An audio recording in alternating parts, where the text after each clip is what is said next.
Está no ar mais um Direito Sem Fronteiras. Hoje vamos debater o embargo econômico e comercial imposto pelos Estados Unidos a Cuba. E também o peso da fala do presidente Lula sobre o assunto na Assembleia Geral da ONU na última semana em Nova York. O que essa fala significa? Ela é positiva ou negativa para o Brasil? Como fica a relação com os Estados Unidos? É o que vamos discutir agora.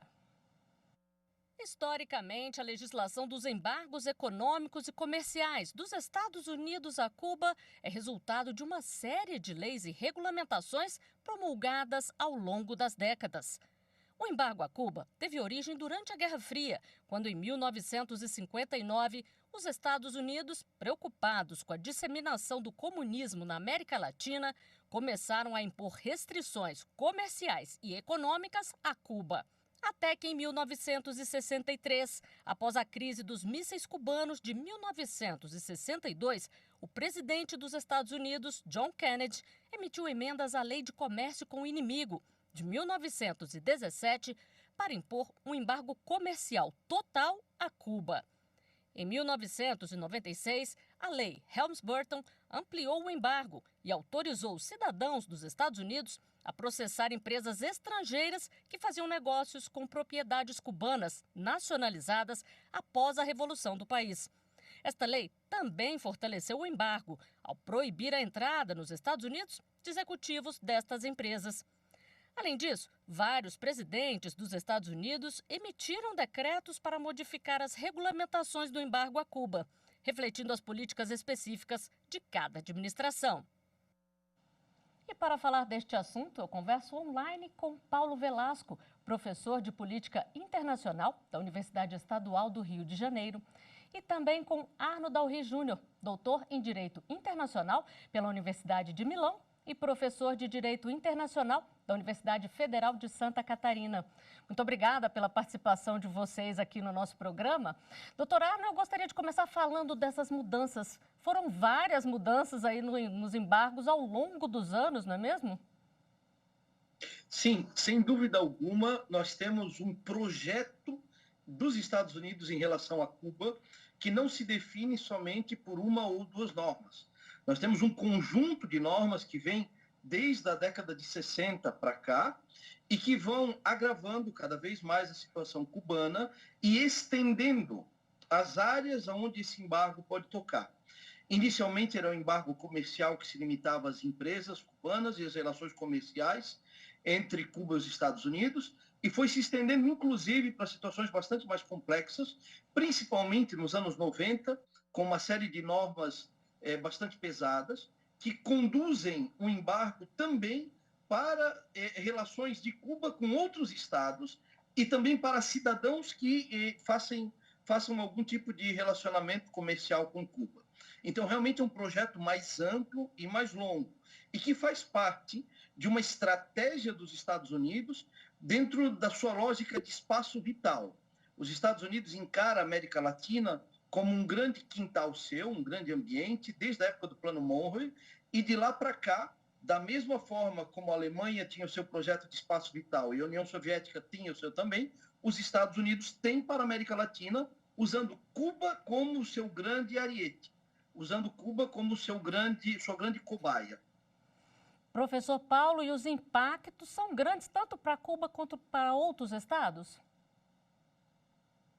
São grandes, né? Na verdade, podemos dizer que a economia cubana ela se vê muito impactada, né? É um conjunto de normas adotado inicialmente ainda na década de 60, né? Logo depois, né, da Revolução Cubana, né, no dia 1º de janeiro de 59. Então, pouco depois já o governo Kennedy inicia uma série de medidas, né, que vão impactar de maneira muito importante, né, a economia do país, né? Até porque os Estados Unidos eram o grande parceiro econômico de Cuba até aquele momento, né? Comprando açúcar cubano, né? Refinando petróleo para Cuba, né? Vendendo petróleo para Cuba. Então o país vai se ressentir muito, né? E na verdade durante a Guerra Fria, né, Cuba foi auxiliada profundamente pela União Soviética, né? A União Soviética atuou como uma espécie de mecenas de Cuba, né, durante ali décadas de Guerra Fria, e tudo isso acaba, né, ali com o fim da União Soviética no contexto do fim da Guerra Fria, né? E aí o país, né, essa ilha caribenha, vai se ver sem o seu grande mecenas, né, e sofrendo ainda os efeitos deletérios dos embargos norte-americanos, né? Então podemos dizer que sim, né, claro, né, uma economia que se ressente muito disso tudo, né, muito especialmente depois dessa lei, o Helms-Burton, né, de 96, né, que tem, né, toques importantes de extraterritorialidade, né, na medida em que pode impor, né, sanções, né, contra empresas estrangeiras, né, que não sejam de bandeira norte-americana, mas que realizem negócios com Cuba, né. Essas empresas se verão, né, prejudicadas, né, sendo inclusive impedidas, né, de realizar investimentos nos Estados Unidos, né. Então, né, outros países, né, além também, né, de Cuba, também se veem afetados com os embargos adotados pelos Estados Unidos, né, que datam, repito, dos anos 60, né, podem ser reconhecidos como o último grande resquício, Flávia, da Guerra Fria. Pois é, o senhor falou aí, datam dos anos 60, são mais de 60 anos aí de embargos, doutor Paulo. Existe algum caso semelhante? Não nessa mesma linha, né? Houve outros países que também, né, sofreram embargos durante um bom tempo, né? Mas foram poucas décadas, né? O caso, por exemplo, mais flagrante foi o caso da África do Sul, né, durante o período do apartheid, né? Foram algumas décadas, né? Mais recentemente o Iraque também, né, sofreu algumas décadas, né, de sanções econômicas, né? Mas em ambos os casos, né, a grande diferença, né, é que houve a chancela da ONU, né? A ONU patrocinava as sanções econômicas, né, à luz ali do seu capítulo 7º, né, o artigo 41 da Carta de São Francisco, né, que permite, né, justamente, né, a imposição de punições econômicas contra estados que atentem contra a paz e contra a estabilidade internacional, né. Não é o caso de Cuba, né, as sanções contra Cuba são adotadas pelos Estados Unidos, né, e não a partir do Conselho de Segurança da ONU, até porque isso não aconteceria, né, em função, evidentemente, de um veto da Rússia hoje, né, à época da Guerra Fria, veto soviético, né, mas não há, né, paralelo, né, pelo menos não no histórico mais contemporâneo do pós-Segunda Guerra Mundial. Então, doutor Arno, vamos falar um pouquinho agora do discurso na ONU do presidente Lula. O que significa essa fala dele? Veja, Flávia, nós temos uma frase na fala do presidente Lula que serve como chave de leitura. Ele diz de uma forma muito eloquente, né? O Brasil está de volta. E essa frase, acima de tudo, significa que Lula está de volta. A perspectiva de Lula e a perspectiva de governo que tivemos já algumas décadas atrás na direção do Brasil está de volta. E todos os elementos que se trazem dentro daquele discurso não foram surpresas para a comunidade internacional. Porque quem conheceu Lula há 2 mandatos atrás sabe que a pauta de Lula é exatamente aquela: desemprego, desigualdade, alimentos, saúde, democracia, direitos humanos. Então, todos esperavam aqueles temas. O que nós não sabíamos era a intensidade que seria dada para um tema ou outro. E dali nós tivemos algumas pequenas variações. Por exemplo, Lula dá uma intensidade grande para a questão de gênero, coisa que nos pronunciamentos dos governos anteriores não era tão intenso. Ele fala de tutela das mulheres, fala de tutela do LGBT, fala de pautas identitárias, que também são questões novas, que nas gestões passadas, nas manifestações passadas não estavam. Então, nós temos um Lula que serve, na fala dele, ele é aplaudido diversas vezes, como uma espécie de cavaleiro da esperança, usando uma alcunha de um outro grande político brasileiro. Um cavaleiro da esperança que traz o Brasil como a grande liderança dos países do que a gente costumava chamar de terceiro mundo. Agora, aonde Lula traz contradições? A contradição no que ele fala da guerra da Ucrânia. Se esperava que fosse algo um pouquinho mais denso, um pouquinho mais consistente que ele trouxesse ali. E ele vai en passant, obviamente, porque o projeto político de Lula tem uma visão de neutralidade em relação a essa guerra. A mesma coisa no que diz respeito aos BRICS. Se pensava que ele não fosse tão elogioso por questão política com os Estados Unidos, quando ele coloca o BRICS ali na fala dele como um grande elemento de transição, de futuro para a nova política internacional. Então, Lula, em linhas gerais, não surpreende, mas a intensidade que ele dá para alguns temas chama a atenção. E isso vai provocar, obviamente, ecos nos Estados Unidos, à medida que os americanos gostariam de ter do presidente do Brasil alguns posicionamentos um pouquinho mais intensos em determinados temas. E, doutor Paulo, isso muda aí o posicionamento do Brasil? Como é que fica o posicionamento do Brasil em relação a essa questão do embargo? O Brasil ele tem uma tradição diplomática, né, de condenar, né, pelo menos desde a redemocratização, né, condenar de maneira bastante enfática, né, a questão do embargo a Cuba, né. Já são vários governos brasileiros que sucedem, né, dando sempre esse tom, né. Então não dá para dizer que o Lula tenha inovado muito, né. Já víamos ali críticas consistentes nesse sentido nos anos 90, o Brasil entendendo, claro, né, que esse resquício da Guerra Fria não faz mais muito sentido na ordem internacional contemporânea, né? O próprio presidente Lula, nos mandatos que teve nos anos 2000, também insistia nesse tema, né? A própria presidente Dilma fazia o mesmo, né? Então, o Lula está assumindo, né, uma postura que é muito compatível, né, com a nossa tradição diplomática, né, e com as posições que o Brasil tradicionalmente tem nos foros multilaterais, né? Vale dizer, inclusive, que a própria ONU, né, tem uma tradição também nesse tema, né? A Assembleia Geral da ONU reiteradamente vota resoluções que condenam o embargo norte-americano a Cuba, né? Isso é reiterado, né, praticamente todos os anos, né? Então não é algo também, né, que seja estranho à casa, né, à própria organização das Nações Unidas, né? Então, né, o que vimos do Lula, de fato, né, concordo com o professor Arno, né, foi algo bastante previsível, né?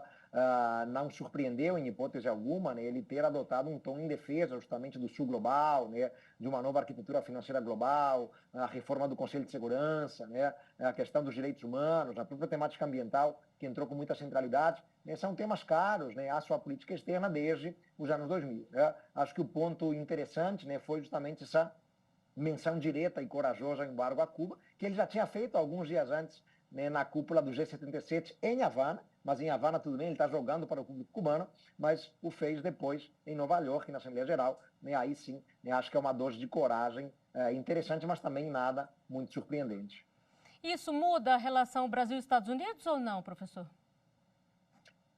Não vejo que mude, não. Né? Os Estados Unidos sabem, né, exatamente como o Brasil atua na dinâmica internacional. Né? Eles conhecem o grau de autonomia que o Brasil, né, tradicionalmente assume, né, no plano global, né, exceção feita ali, né, durante um certo período do governo Bolsonaro, em que houve um certo alinhamento ao governo Donald Trump, mas desde a década de 60, né, a postura do Brasil, né, no mundo é justamente a afirmação de uma autonomia, né, aquilo que geralmente, né, aponta para a tentativa do país de escapar a qualquer forma de alinhamento automático com quem quer que seja, né, defender o interesse nacional acima de qualquer relação ou parceria estratégica. Né? E é isso que o Brasil, né, vem tentando fazer. Né? Não entendo que tenha havido qualquer preocupação em Washington, na Casa Branca, no governo Biden, né, com o discurso brasileiro, né, porque não foge muito daquilo que tradicionalmente fazemos. Né? O Brasil, na relação com os Estados Unidos, afirma sempre a ideia de que se trata de uma relação madura, Flávia, né, o que significa dizer que é uma relação que alcançou determinado grau, determinado nível, né, que já se permite divergências, discordâncias, desencontros em temas variados. Né? Vimos recentemente divergências agudas em temas como Irã, Síria, Iraque,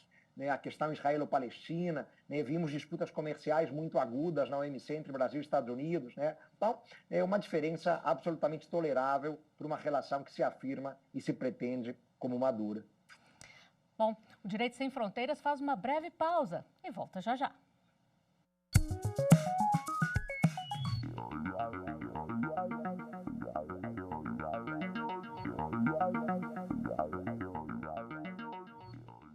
O Direito Sem Fronteiras está de volta. Hoje falamos sobre o embargo econômico e comercial imposto pelos Estados Unidos a Cuba e o peso da fala do presidente Lula sobre o assunto na Assembleia Geral da ONU na última semana em Nova York.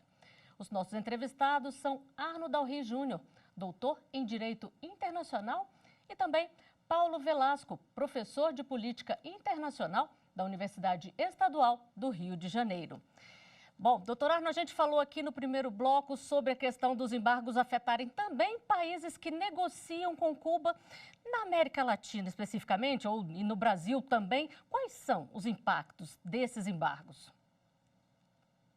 Veja bem, Flávia, nós temos no Brasil, em todas essas décadas do período do impacto, né, do período do embargo, nós temos na América Latina uma série de oscilações nos governos. Nós temos governo de esquerda, governo de direita, com uma tendência, obviamente, dos governos de esquerda a fazerem o que faz Lula, ou seja, tentarem patrocinar uma série de iniciativas com Cuba, na tentativa até mesmo de melhorar a economia do país. Né?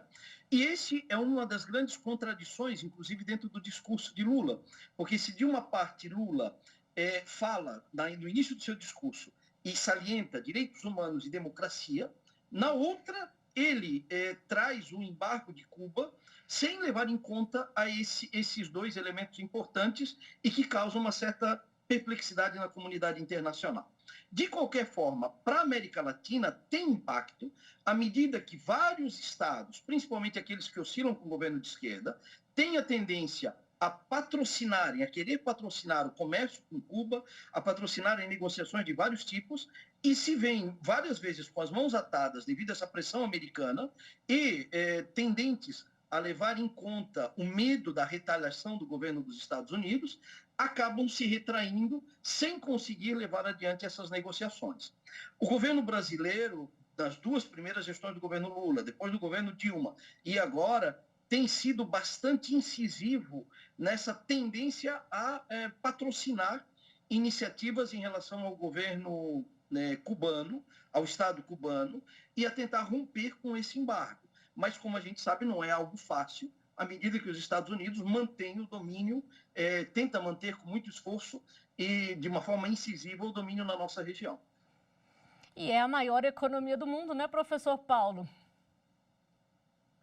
É verdade, mas é uma disputa geopolítica na América Latina que tem causado algumas mudanças, né, pelo menos no que é a relação histórica dos Estados Unidos com o espaço latino-americano, né, sobretudo aí o avanço de uma presença muito contundente, Flávia, da China na região.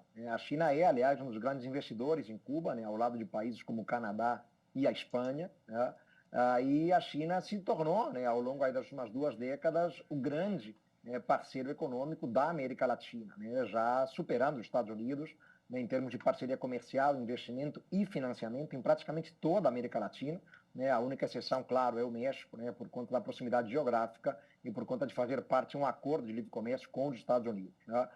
Nos demais países, né, a China, em praticamente todos eles, é o maior parceiro comercial, né, o grande financiador, o grande investidor. Né, então, isso causa preocupação aos Estados Unidos, né, em um contexto internacional, né, em que há um antagonismo agudo, crescente, né, cada vez mais profundo, né, de um mundo, aliás, igualmente, que se pretende cada vez mais pós-ocidental. Né, países, né, como a Índia e a China ocupam um espaço crescente, não só no âmbito econômico, mas em várias outras frentes, né, de produção científica, tecnológica, né, registros de patentes, etc., etc. Né. Então, na América Latina, o jogo geopolítico do mundo, né, também, né, tem seus impactos, né, vem soprando novos ares aqui para a região, né, e Cuba tem, repito, né, na China, né, um ator econômico muito, mas muito importante. E o que o direito internacional, doutor Arno, diz sobre esse tipo de questão, sobre esse tipo de embargo? Então, nós tivemos, como o professor Paulo colocou de uma forma muito acertada, esse não é o primeiro embargo. Nós tivemos vários embargos em que a comunidade internacional sempre se manifesta, na grande maioria dentro da Assembleia Geral das Nações Unidas ou do Conselho de Segurança. No caso específico de Cuba, nós tivemos uma mudança de paradigma ao longo dos anos, porque a primeira reação que se teve ao embargo de Cuba foi uma reação favorável aos Estados Unidos. Tanto que a OEA, a Organização dos Estados Americanos, na década de 60, chega a expulsar Cuba dos seus quadros em apoio à política norte-americana de repressão ao Estado cubano. Agora, a partir da década de 90, no âmbito das Nações Unidas, nós vamos tendo uma crescente discussão favorável a Cuba e se colocando contrária aos Estados Unidos e dando apoio ao Estado cubano através dessas discussões e pronunciamentos, seja na Assembleia Geral, de uma forma mais intensa e de uma forma muito mais tímida dentro do Conselho de Segurança, pelo motivo que o senhor Paulo falou, né? Nós temos ali a antiga União Soviética e hoje a Rússia, que sempre se posicionou, em um primeiro momento, patrocinando Cuba e depois, em um segundo momento, com simpatia a Cuba. Mas nós tivemos essa quebra de paradigmas. Para termos uma ideia, há algum tempo se fala em condenar Cuba por genocídio. E também, da mesma forma, se fala em condenar os Estados Unidos por genocídio. Esses discursos vazios que a gente encontra, mas que às vezes pegam fogo, né, e acabam levando populações e paixões nessa história.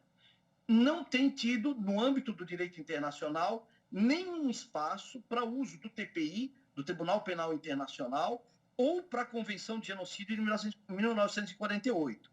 Então, o direito internacional hoje é bastante cauteloso em uma posição favorável a Cuba, mas não o suficiente para quebrar o protagonismo que tem os Estados Unidos nesse feixe de relações político que tem um efeito imediatamente jurídico, obviamente. Professor Paulo, e os países são soberanos? No caso de embargo, por exemplo, eles podem decidir se querem, né, fazer o embargo a outros estados ou não, é isso? É isso, né? A depender, claro, de onde vem a decisão pelo embargo, né? Se for por meio, por exemplo, de uma resolução do Conselho de Segurança, as resoluções do Conselho de Segurança são vinculantes, né? Então obrigam todas as partes, tá?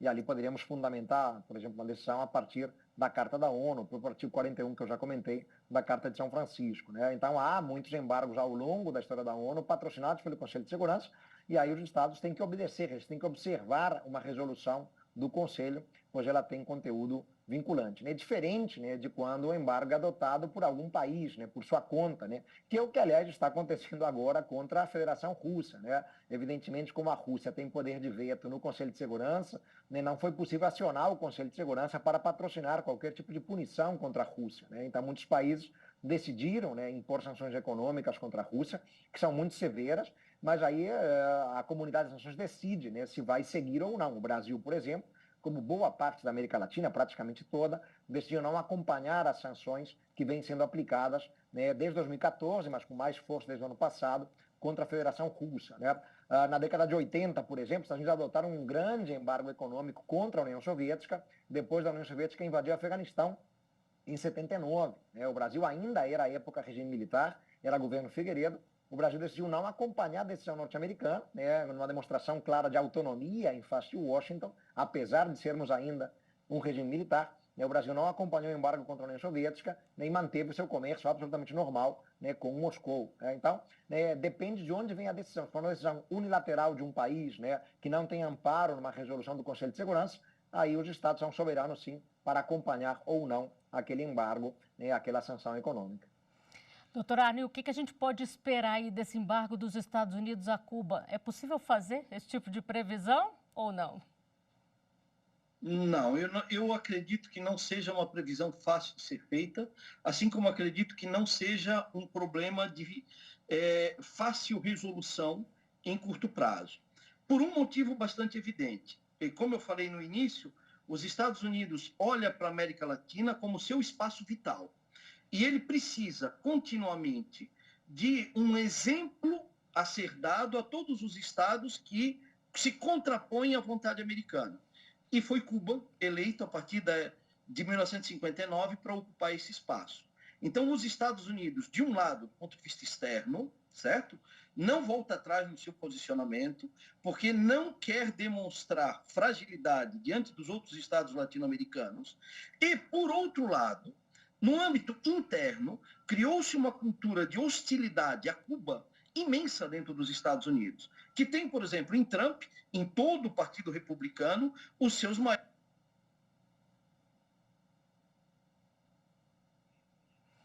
Doutor Arno, nós tivemos um probleminha com o áudio do senhor. Vou pedir para o senhor retomar aí o raciocínio a partir do... Tem os seus maiores desafios, os seus maiores problemas. Então, os maiores problemas que a gente vê são em dois âmbitos. Em um âmbito interno, que são esses grupos dentro dos Estados Unidos que se colocam contrários a reatar com Cuba, e no âmbito externo, o que nós temos é essa tendência dos Estados Unidos de apresentar Cuba como um modelo a ser punido. Bom, nós estamos chegando aqui ao final do programa. Doutor Paulo Velasco, doutor Arno Dalry Júnior, eu agradeço muito a presença dos senhores aqui para poder falar nessa participação aí, para a gente poder explicar um pouquinho melhor sobre a questão dos embargos. Muito obrigada. Eu agradeço também a você que nos acompanhou. Não deixe de seguir a nossa programação no site da Rádio e TV Justiça. Nós estamos no YouTube, Instagram, Twitter e Spotify. É só digitar @Rádio e TV Justiça que você encontra o nosso conteúdo. Até o próximo programa. Tchau!